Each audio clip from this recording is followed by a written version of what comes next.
much, High Rep. Thank you. Well, I join my voice to the Chancellor's one in thanking our Asian partners in particular, the two ministers that are with us, but also all the delegations, in total, European and Asian delegations of 53, which gives you the magnitude of these 2 days.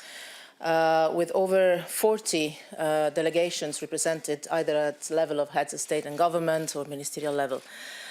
I think it is the ASEM Summit, the summit between Asia and Europe, at the highest political level for sure in recent years. And this tells you the importance we both attach to this partnership. Definitely out of these 2 days of work, we come with a reinforced global partnership between Europe and Asia.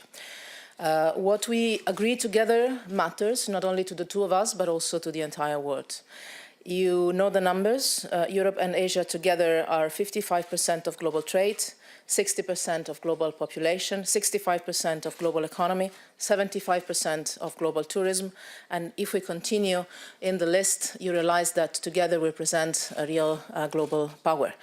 And this summit has allowed us to translate this global weight that we share into concrete policy initiatives that can make a real difference for the world. The Chancellor already mentioned 3 key areas for intense cooperation on climate change action, on free and fair trade, and on digital. I would like to mention a couple of more points that were at the center of our work. For sure, our common work on security and the issues that are on top of our foreign policy agendas. Strengthening cooperation between us on international and regional security. If we see developments in our regions, both in Asia and in Europe, we see the need to protect and promote a rules-based international order, not only on trade, but also on security, and a cooperative approach to foreign policy.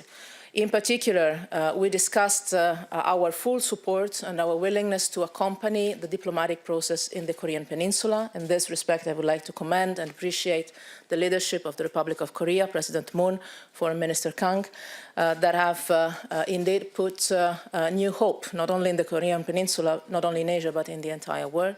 And we are committed together, Europe and Asia, to make these negotiations a success and to accompany them in the best possible manner.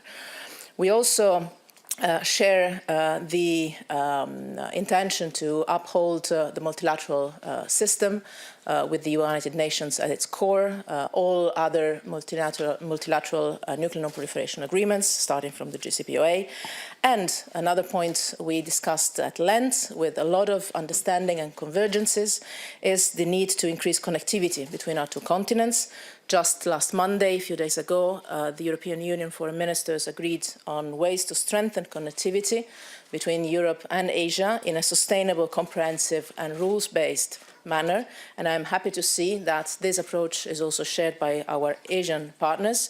So indeed, we have decided to use all the potential for bringing Asia and Europe closer together, not only on the level of transport and infrastructures, but also on digital and economic links.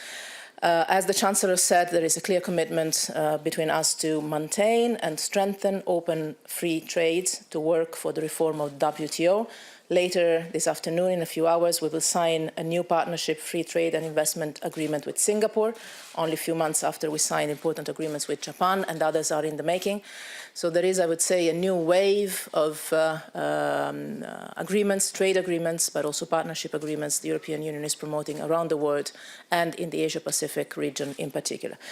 Let me conclude by saying that this summit was accompanied by many important side events that reported to us the results of their work. Civil society, business, trade unions, youth, parliamentarians from both our continents. And this is the real essence of our partnership, bringing people together, empowering people.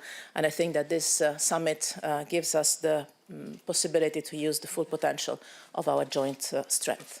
Thank you. Thank you very much, Minister Kang.